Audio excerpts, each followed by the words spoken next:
Radio Publique Africaine.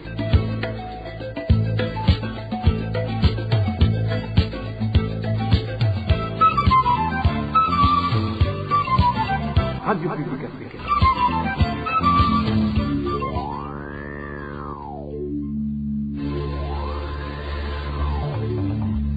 C'est le moment de suivre le journal parlé en français. À la présentation, Émile Nivasumbo.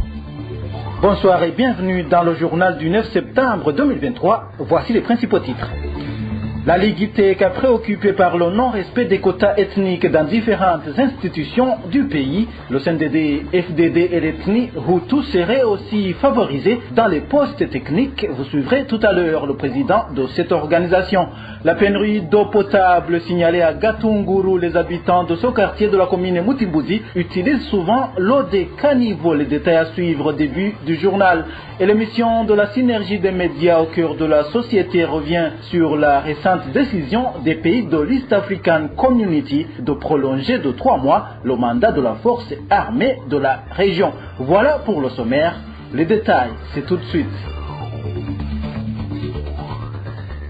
Je vous le disais tantôt, l'eau des fossés et celle des caniveaux est utilisée par la plupart des habitants du quartier Gatunguru en zone Rubirizi, commune Mutimbuzi. Nous sommes dans la province Bujumbura. Les habitants de ce quartier craignent d'attraper le choléra. Le point avec Elvis Nyomungere. Plus de 90 000 francs par mois est la somme que dépense mensuellement une famille moyenne dans le quartier Gatunguru pour avoir de l'eau potable au moment où la plupart des habitants de ce quartier ne peuvent pas avoir une telle somme par mois. Beaucoup d'entre eux font recours aux eaux des fosses et des caniveaux des environs. C'est cette eau qui est utilisée pour la vaisselle, la lessive et les toilettes. Avoir de l'eau potable dans ce quartier relève d'un parcours de combat. Ici, nous n'avons même pas d'eau potable. Il y a une pénurie remarquable d'eau potable. Par exemple, jusqu'à la fin du mois dernier, moi j'ai dépensé 96 000 francs burundais que j'ai payé aux gens qui allaient me puiser de l'eau potable ailleurs. Toute une pareille somme avec la misère dans laquelle se trouve la population. La régie des eaux nous a menti en nous disant que l'hydraulique allait s'occuper de nous en ce qui est de la distribution en eau potable. Mais cela n'aura duré que quelques jours. En plus, même dans les quartiers comme Kinama et autres, la situation est presque pareille et la population doit parcourir beaucoup de kilomètres. Ainsi, beaucoup n'ont pas les moyens de se procurer l'eau potable et ils utilisent l'eau sale qui provient du sous-sol. La population de ce quartier a peur d'attraper le choléra. On ne peut pas ne pas nous inquiéter. Même si ici chez nous, nous n'avons pas encore de cas de choléra détectés, nous sommes très inquiétés à cause de cette pénurie d'eau. Le manque d'eau est un sérieux problème ici chez nous. On nous promettait que la régie des eaux allait nous approvisionner, mais nous avons entendu en vain. Jusqu'à aujourd'hui, nous ne cessons pas de demander qu'on nous approvisionne en eau. Vous comprenez que les inquiétudes ne peuvent pas manquer. Le risque d'attraper le choléra est plus qu'élevé.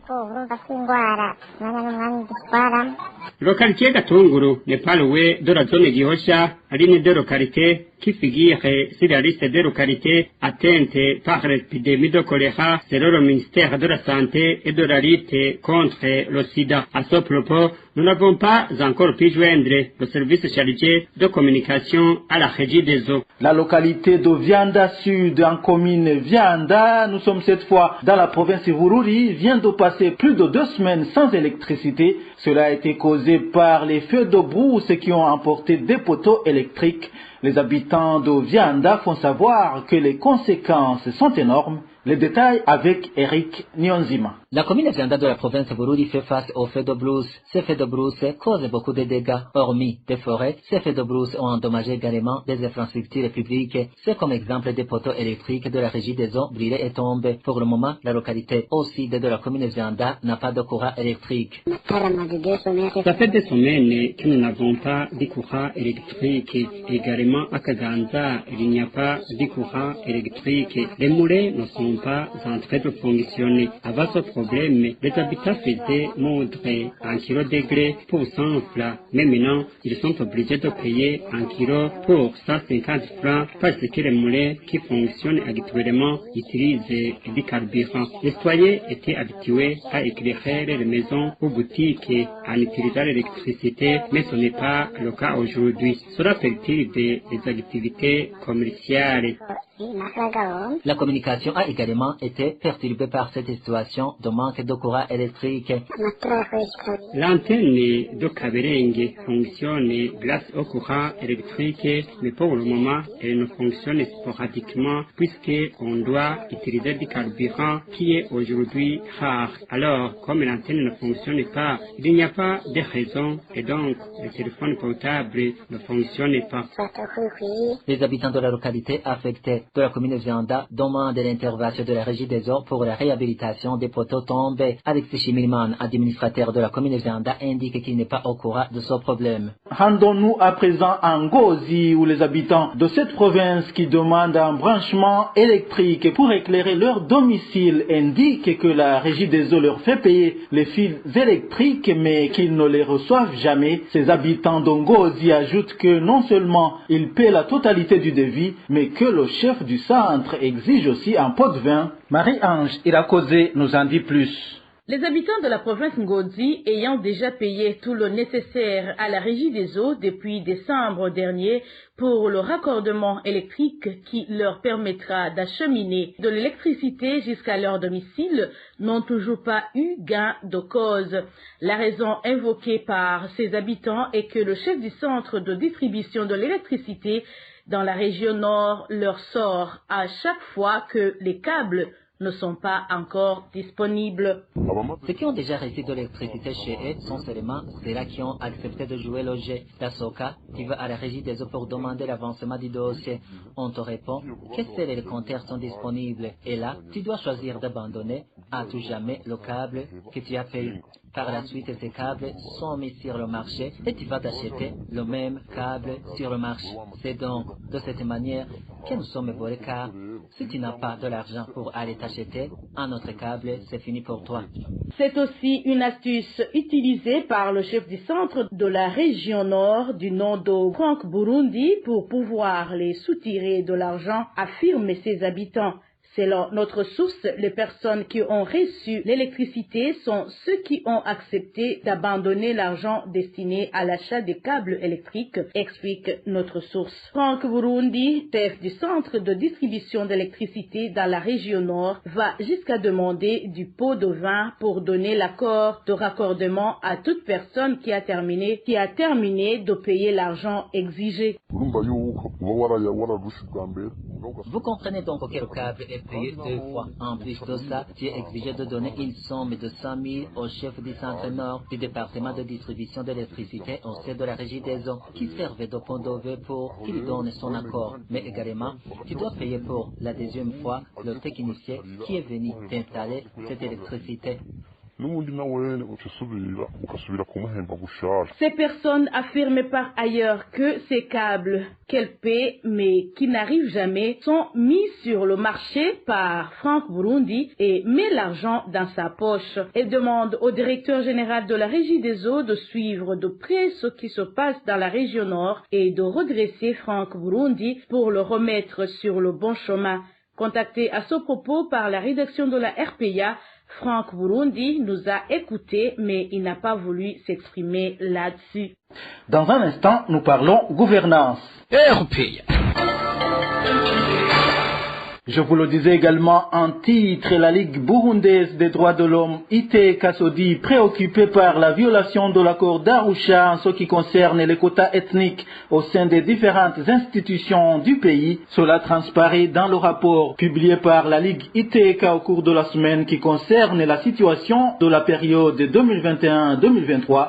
Le président de cette association en chair, Nicolas Guizé, indique qu'il est déplorable de voir que même les postes techniques continuent à être attribués aux seuls membres du parti au pouvoir et de l'ethnie Hutu. Suivez plutôt en chair Nicolas Guizé. C'est le président de la Ligue ITECA. Dans le but de voir comment le pouvoir de de Ndayishimiye gèle la question des quotas ethniques et du partage du pouvoir dans le respect des accords d'Arusha. La Ligue TK vient de publier une étude où les conclusions sont vraiment alarmantes. On remarque qu'avec le temps, le pourcentage de Tutsis dans les institutions étatiques ne cesse pas de diminuer et la présence des membres des partis d'opposition aussi. Ce qui est très alarmant, pas au niveau seulement des postes politiques, avoir un bon médecin, un bon directeur d'une école, un bon agronome communal ou les DPE, DPAE aussi, pour vraiment bien diriger ces secteurs qui sont créés, secteur de l'agriculture, secteur de l'éducation. On doit être Hutu, on doit être du parti au pouvoir. Ça, vraiment, ce sont les chiffres qui le montrent parce que on a vu que plus de 80%, voire même 95% sont des membres du FNDD qui sont Hutu et on se demande vraiment, on doit être Hutu, on doit être FNDD pour mieux accomplir ces postes techniques très importants pour la vie du pays. Est-ce qu'on a besoin vraiment d'un médecin Hutu pour bien servir la population? Est-ce qu'on a besoin exclusivement d'un Hutu, un membre du FNDD pour mieux contribuer au niveau de l'agriculture et de l'élevage? Donc tout ça, c'est rarement. C'est pourquoi nous, à la Ligue TK, on ne cesse pas d'arrêter le pouvoir en place pour voir ce qui est important pour la vie du pays. Ce rapport vient interpeller le président Evariste Ndayishimiye de se ressaisir, de voir comment respecter la loi, de respecter surtout la constitution du Burundi et l'accord d'Arusha, intégrer des membres d'autres partis politiques dans différents postes, mais aussi de veiller à ce que la réconciliation soit une réalité. La réconciliation n'est pas synonyme d'exclusion avec ces paroles, avec ces discours qui ne cessent pas de dire. Il fait une chose et son contraire. Il parle de la réconciliation nationale, il parle de la vérité. Est-ce que vraiment c'est ça qui devrait caractériser son règne? Certains enseignants de la commune Nyanzala, que nous sommes dans la province Makamba, dénoncent les actes de favoritisme qui s'observent selon eux dans le recrutement de nouveaux enseignants. Ils font savoir que le dernier dans le test avec 19% a été retenu au moment où ceux ayant obtenu plus de 50% n'ont pas été embauchés. Ils réclament l'intervention du ministre de l'Éducation. Écoutez plutôt l'un des enseignants de la commune Nyanzalak qui s'est confié à la RPA. Nous voulons dénoncer les magouilles qui s'observent dans le travail en cours de recrutement des enseignants. Nous ne comprenons pas pourquoi ils ont retenu celui qui a été le dernier dans le test avec 19%, laissant ceux qui ont obtenu plus de 50%. Ils ont avancé des prétextes comme quoi le candidat en question a fait le bénévolat. Quel est l'avantage du bénévolat pour un enseignant incapable? On se pose plusieurs questions quand on analyse la façon dont certains enseignants bénévoles sont recrutés. La plupart d'entre eux sont retenus sur base de leur appartenance au parti CNDD-FDD. Tantôt parce que ce sont des Imbonerakure influents, d'autres parce qu'ils ont des relations parentales avec le directeur. Ces derniers, lors de la passation des tests de recrutement, ils obtiennent de mauvaises notes, mais ils sont retenus. Ici, on se pose la question de savoir s'ils veulent réellement embaucher des enseignants compétents ou non. Est-ce qu'ils envisagent un bon avenir pour nos enfants? Cette pratique s'observe dans la direction de l'éducation en commune Nyanzalak. Et d'ailleurs, selon des ondits, ces magouilles se manifestent à travers tout le pays car ceux qui obtiennent de mauvaises notes sont embauchés au détriment de ceux qui ont réussi le test de recrutement. Nous demandons ici au ministre de l'Éducation d'intervenir pour l'intérêt de nos enfants. L'enseignant qui a obtenu la meilleure note devrait être embauché en premier lieu. Le favoritisme, mais cette fois dans la distribution du sucre, est également évoqué sur la colline Maramvia, en commune Urambi. Nous sommes dans la province Rumongue. Certains habitants de Maramvia indiquent que lors des inscriptions sur les listes des bénéficiaires, le chef de colline favorise certains au détriment des autres. Les détails avec Éloge Divin, Remèche. Certains habitants de la commune de Maramvia révèlent que l'élaboration de la liste des habitants qui souhaitent obtenir le sucre est faite de façon opaque. Ces habitants indiquent qu'au moment où ils vont s'inscrire chez le chef de colline, le nommé Jean-Claude Nyomungere, ce dernier ne l'accepte pas. Nous ne savons pas s'il ne se base pas sur le favoritisme, car nous ne sommes jamais au courant d'ailleurs de la période de distribution du sucre. Si on va s'inscrire sur les listes envoyées à la commune, ce chef collinaire nous dit qu'il a déjà terminé de dresser les listes. On ne sait pas si cet administratif est exigé par l'administration communale d'inscrire peu de personnes sur les listes. Le sucre qui est amené ici à Maranvia correspond au nombre de citoyens qui se sont fait inscrire et chacun a droit à 1 kilogramme. La réponse obtenue auprès de cette autorité laisse perplexe certains de ces sujets, ce qui les pousse à penser qu'il y aurait tanguy sous roche. Pourquoi il ne fait pas une annonce à toute la population pour qu'on s'inscrive à temps et qu'on puisse bénéficier du sucre nous aussi? Nous pensons qu'il y aurait des magouilles dans la confection des listes pour un objectif caché. C'est pour cette raison que nous demandons qu'il y ait de la transparence dans la confection des listes, d'autant plus que lui aussi est informé par la commune de la disponibilité du sucre. La rédaction de la RPA a téléphoné Jean-Claude Nyomungere pour recueillir sa réaction aux lamentations de certains habitants de la colline Maranvia. Il nous a répondu que les accusations lui imputées sont fausses. Du côté de certains administratifs au niveau communal dont nous sommes entretenus, ils nous ont déclaré qu'ils n'étaient pas au courant de cette situation et ont ajouté qu'ils vont mener des enquêtes afin que le sucre disponible soit distribué à toute la population. Les billets de banque sont d'une grande importance dans le commerce, ce qui aide les gens à faire des activités génératrices de revenus. Cependant, s'il y a pénurie de la monnaie locale, cela entrave l'économie du pays et la pauvreté s'accumule. Analyse faite par le président de la PARSEM, Faustin Ndikoumana, indique que la Banque nationale, la BRB, devrait avoir évalué la masse monétaire avant le changement des anciens billets afin qu'il n'y ait pas de problème de manque de monnaie locale observé actuellement dans les banques. Suivez plutôt Faustin Ndikoumana, c'est le président de la PARSEM. Normalement, le rôle des billets de banque dans les transactions bancaires est très important parce que les billets de banque, ce qu'on appelle la monnaie fiduciaire, cette monnaie fiduciaire a un triple rôle. D'abord, contient moyen d'échange, limiter des comptes et la réserve de valeur. Or, chaque pays doit évaluer la masse monétaire. La masse monétaire qui peut être composée par la spéculation fiduciaire hors banque, les dépôts à vue et les dépôts à terme. Ça fait des dépôts à terme à deux niveaux, premier et deuxième niveau.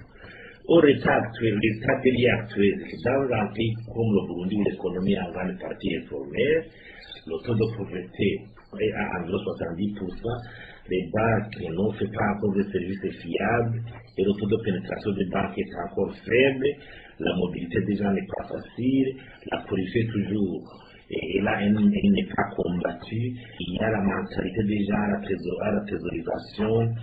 Il sera une conséquence parce que la BRD devait évaluer régulièrement, comparer la masse monétaire avant le changement des anciens billets, si la masse monétaire est à un niveau égal à la masse monétaire aujourd'hui. Donc on a changé des billets pouvant servir ce triple rôle, est-ce qu'elle la même avec celle qui était là avant le changement de nouveaux billets. Sinon la BRD a la rôle de responsabilité d'alimenter l'économie en liquidité nécessaire pour que l'échange soit facile. Sinon, les conséquences, il y a une perte progressive de la confiance dans la monnaie, les gens on continue à avoir tendance à la thésaurisation.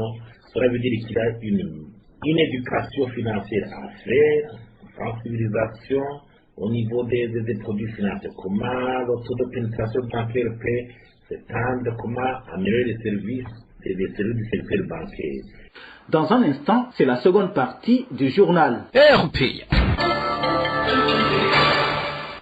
C'est le moment de suivre le mini-magazine au cœur de la société. Le magazine d'aujourd'hui revient sur la récente décision des pays de l'Afrique de l'Est de prolonger de 3 mois le mandat de la force régionale. Au cœur de la société vous est présenté par Signoline Nijimbere.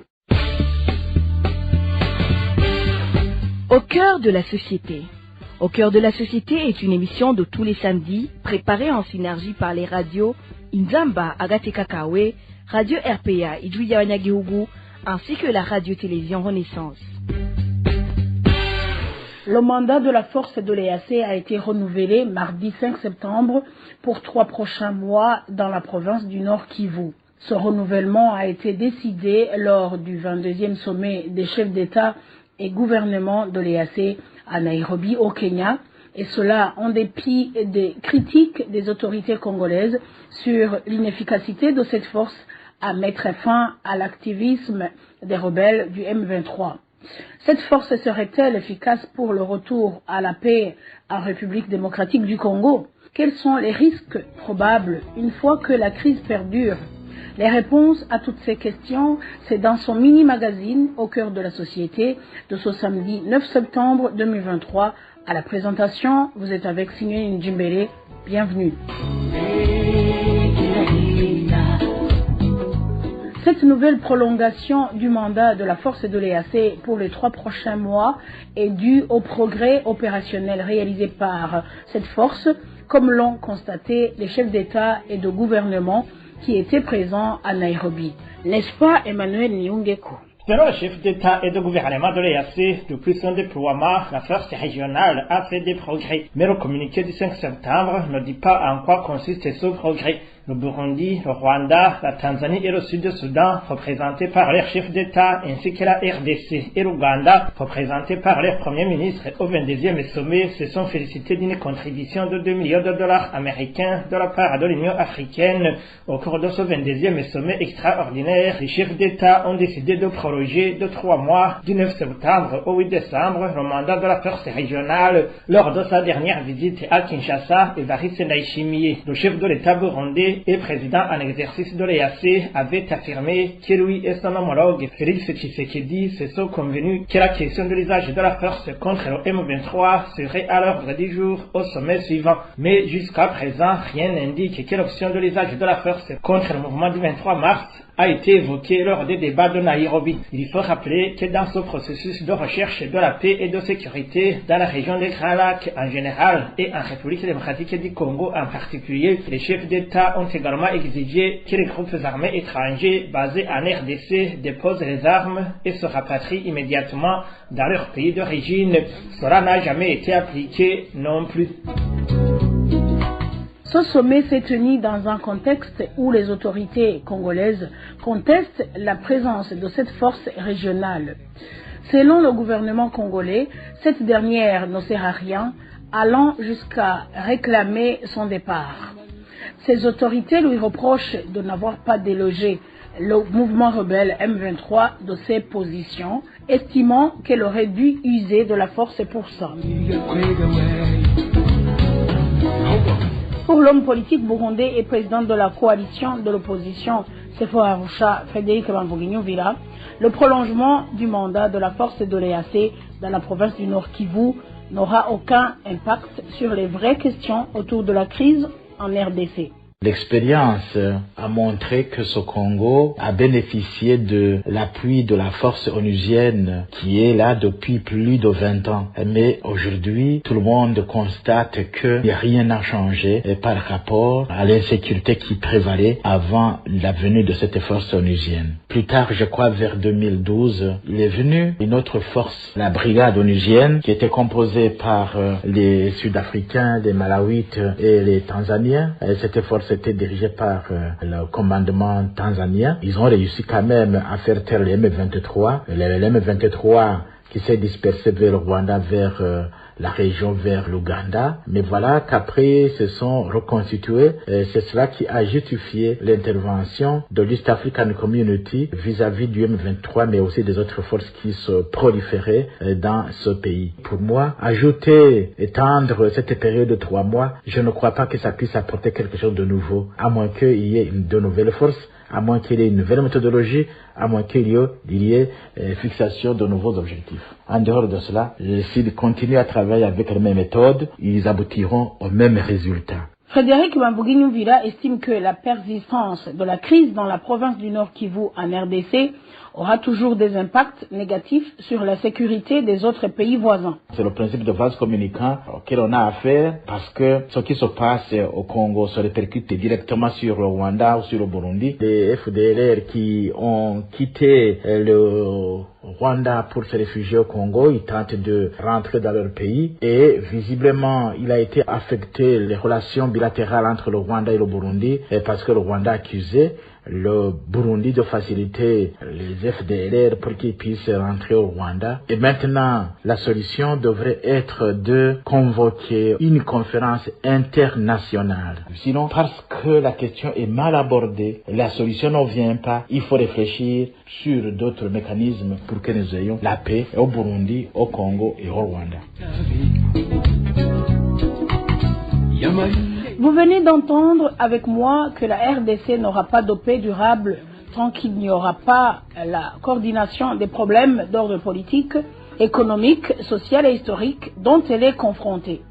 Et voilà, c'est ici que se termine le mini-magazine Au cœur de la société. À la présentation, vous étiez avec Signor Njimbele. Rendez-vous samedi prochain pour un autre numéro. Au revoir. C'était l'émission Au cœur de la société.